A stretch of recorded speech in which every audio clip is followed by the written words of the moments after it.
रविंद्र रामटेके जी, विनोद भारती जी, विजय राय जी, जनक लावते जी, नीलकंठ गढ़े जी। ग्रुप एक साथ उत्तर मंडल के लिए। उसके बाद तैयार रहेंगे दक्षिण मंडल के लोग नीचे से आए। इसके बाद तैयार रहेंगे दक्षिण।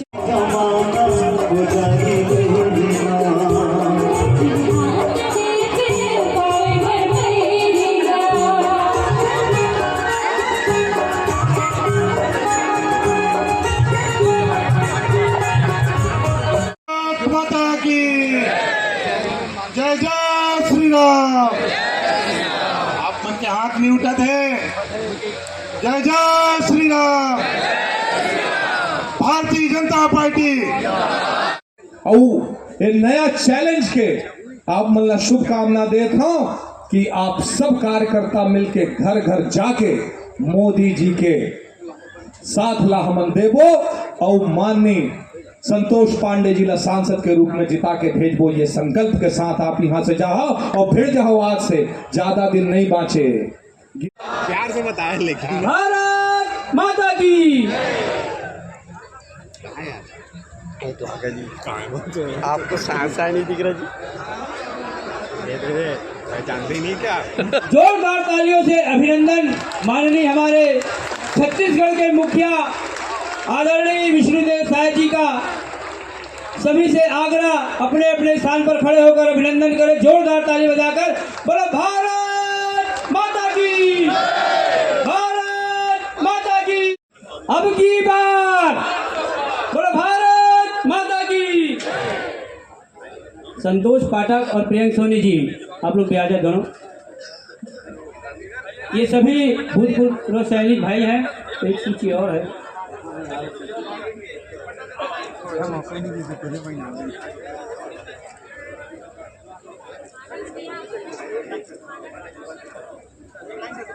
उत्तम साहू जी, नितेश ठाकुर जी, रुपेश जी, दुर्गेश खरे जी, सुमित खरे जी, बिट्टू खरे जी, नितिन लक्ष्मण जी, आयुष साराते जी।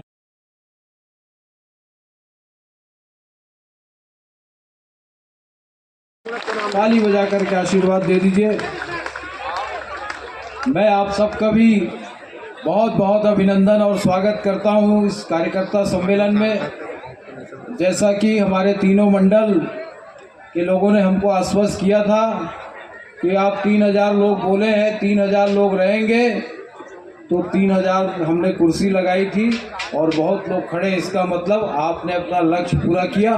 मैं तीनों मंडल अध्यक्ष और उनकी पूरी टीम के लिए भी बहुत बहुत धन्यवाद करता हूं। सभी पार्टी के सरकार कैसे बनी, आप बनाने वाला देवतुल्य कार्यकर्ता ला प्रणाम करत हूं।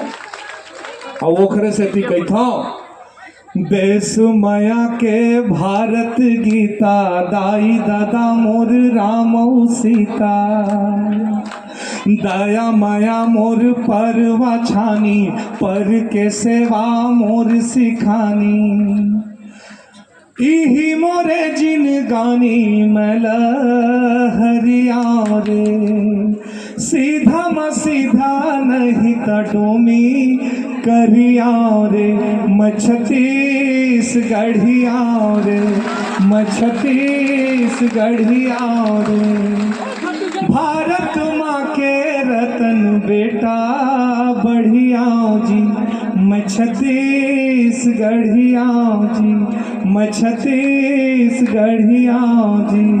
बोलिए छत्तीसगढ़ महतारी की। कौन हिल रहा है भाई? ओए अरे राजनांदगांव लोकसभा का चुनाव है। जिसको हिलना है बाहर खड़े हो किलो है। और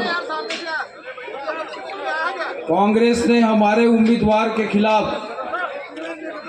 एक बहुत गंदे इंसान को टिकट दिया, बहुत ही गंदे इंसान को।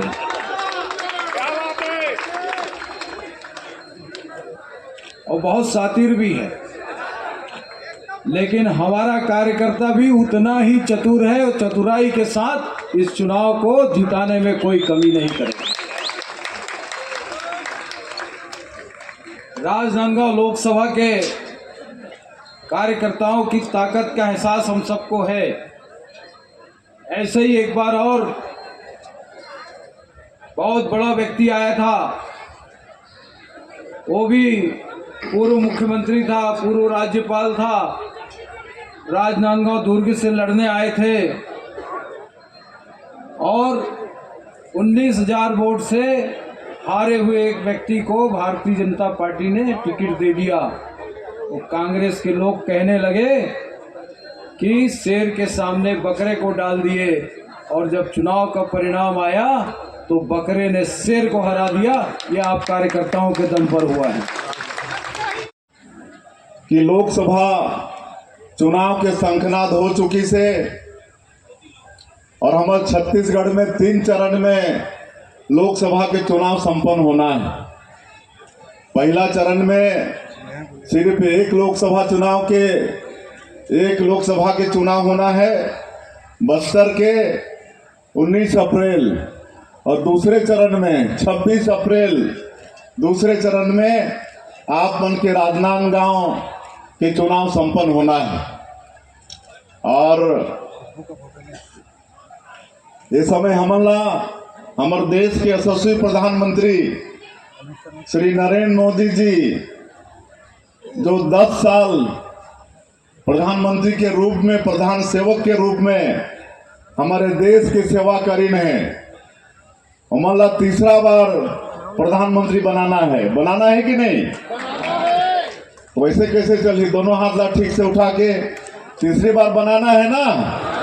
आदरणीय नरेंद्र मोदी जी ला प्रधानमंत्री बनाना है तीसरी बार, तो कर लिए क्या करना पड़ी? आप मन के राजनांदगांव लोकसभा से भी संतोष पांडे जी ला सांसद बना के भेजना पड़ी ना। और आप मन के संतोष पांडे जी पुराना आदमी है, संगठन में काम कर चुके हैं, महामंत्री और कई पद में सांसद भी रही ने पिछले बार। और आप सब मन देखे हैं कि भारत के संसद में इस क्षेत्र के समस्या ला प्रमुखता से दबंगता के साथ उठाई नहीं कि नहीं? तो ऐसे प्रखर वक्ता भी हैं, कर्मठ। ऐसा कैसे कर रहे हो? 3 महीना में ही इतना सारा पैसा क्यों दे रहे हो? अरे ऐसे ही मोदी जी के नाम से जीतेंगे। लेकिन छत्तीसगढ़ की जनता मोदी की गारंटी में विश्वास करी ना। विधानसभा चुनाव में मोदी की गारंटी, और मोदी की गारंटी मतलब गारंटी पूरा होए के गारंटी। तो हमन 11 के 11 सीट जीता था, लेकिन चूंकि मोदी की गारंटी में हमार वादा रही से, हमार प्रधानमंत्री वादा करे रहे कि छत्तीसगढ़ में भारतीय जनता पार्टी की सरकार बनेगी, तो 5 साल जो 18 लाख लोग प्रधानमंत्री आवास से वंचित हो गए, जिसका मकान अधूरा था, अधूरा रह गया, ऐसे 18 लाख लोगों का प्रधानमंत्री आवास का सैंक्शन करेगा पहला मुख्यमंत्री, मतलब मुख्यमंत्री पहला काम। और आप मला बताते हुए मला गौरव होते कि 13 दिसंबर के हमन शपथ लेहन और 14 दिसंबर के पहला कैबिनेट के आह्वान करके 18 लाख मकान के निर्णय ले चुके हैं। हमारे पास में पैसा की व्यवस्था है, लेकिन केंद्र में वो पैसा खत्म हो गए, जिसे जो पैसा आते प्रधानमंत्री आवास पर। लेकिन मैं आप मन आश्वस्त करता हूं कि ये मार्च वित्तीय वर्ष की आखिरी महीना है, अप्रैल महीना से नया वित्तीय वर्ष शुरू होते, अगले महीना से 18 लाख मकान बनना हमारे छत्तीसगढ़ में शुरू हो जाएगी। अगले महीना से गरीब मन के प्रधानमंत्री आवास बनना शुरू हो जाएगी। हमारे यशस्वी प्रधानमंत्री नरेंद्र मोदी जी, हमारे जेपी नड्डा जी दोबारा प्रत्याशी बनाएंगे, तो मतलब भारी मत से जिताना है, पिछले बार से भी ज्यादा मत से जिताना है कि नहीं? और हमारे मोदी जी 10 साल में सबका साथ, सबका विकास, सबका विश्वास और सबका प्रयास, ये ध्येय वाक्य मानते हुए काम करी नहीं। गांव, गरीब, किसान, मजदूर सबके लिए काम करी नहीं कि नहीं?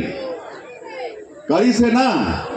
लेकिन पिछला 5 साल कांग्रेस के सरकार में बहुत योजना ला बंद करे के काम ये भूपेश बघेल के सरकार करीस के नहीं। प्रधानमंत्री आवास के रोक दीस, आयुष्मान कार्ड के रोक दीस, गैस के सिलेंडर देना रोक दीस, कई ठन हमार गरीब मन के हित के काम ला ये कांग्रेस के सरकार हर रोक दीस। और आज वही सरकार के मुखिया यहाँ प्रत्याशी बन के आई से, पाटन के जनता विधायक के रूप में ओला चुने रही से। लेकिन आज हमारे अनुज जी बोलत रहे कि पाटन के जनता मन खोजत है कि ओकर विधायक कहाँ घुमागे, और आज यहाँ आगे से फिर वोट टगे बर। सबको नमस्कार, जय श्री राम। नीचे करो,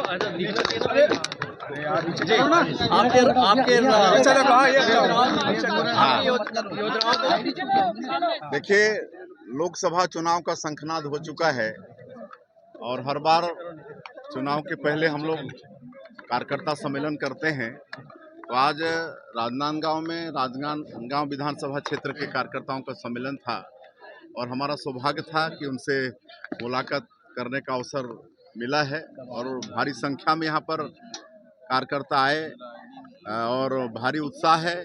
और हमारे जो यहाँ के प्रत्याशी हैं श्री संतोष पांडे जी, बहुत अनुभवी प्रखर वक्ता, संगठन में भी परिपक्व और एक बार सांसद रह चुके हैं और पूरी मजबूती के साथ क्षेत्र की समस्याओं को लोकसभा में उठाए हैं। तो निश्चित रूप से क्षेत्र की जनता, यहाँ के कार्यकर्ता दोबारा उनको प्रचंड मतों से सांसद बना के दिल्ली भेजेंगे। साय जी, भूपेश बघेल को आपके रफ्तार के चलते आपका नाम ही साय साय कर दिए, जो कि योजनाओं जिस तरीके से आपने पूरा किया है जी, और कुछ योजनाओं को बंद कर दिया जल्दी से जी। तो उस पर उन्होंने आपका नाम ही साय साय, इनडायरेक्टली आपको साय साय, तो आप क्या कहना चाहेंगे उस पर?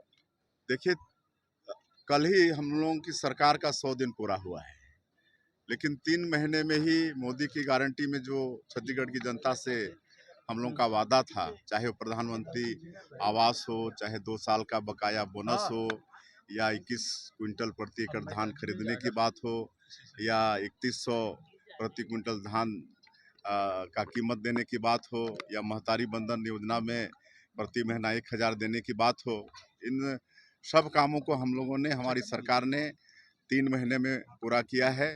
और जो भी मोदी की गारंटी में है उसको आने वाले समय में पूरा करेंगे। और आज छत्तीसगढ़ में सभी लोग खुश हैं, माताएं खुश हैं, किसान खुश हैं, हमारे युवा भी खुश हैं। कहे कि जो पीएससी में घोटाला हुआ था उसको भी सीबीआई को सौंप चुके हैं और उसमें भी दोषीदार मतलब बचेंगे नहीं, वो भी सलाखों के पीछे होंगे। अरविंद केजरीवाल बैठा था कि किसी भाजपा कार्यकर्ता ने साहू समाज को गाली दी और कम से कम 3 घंटा उधरने पर।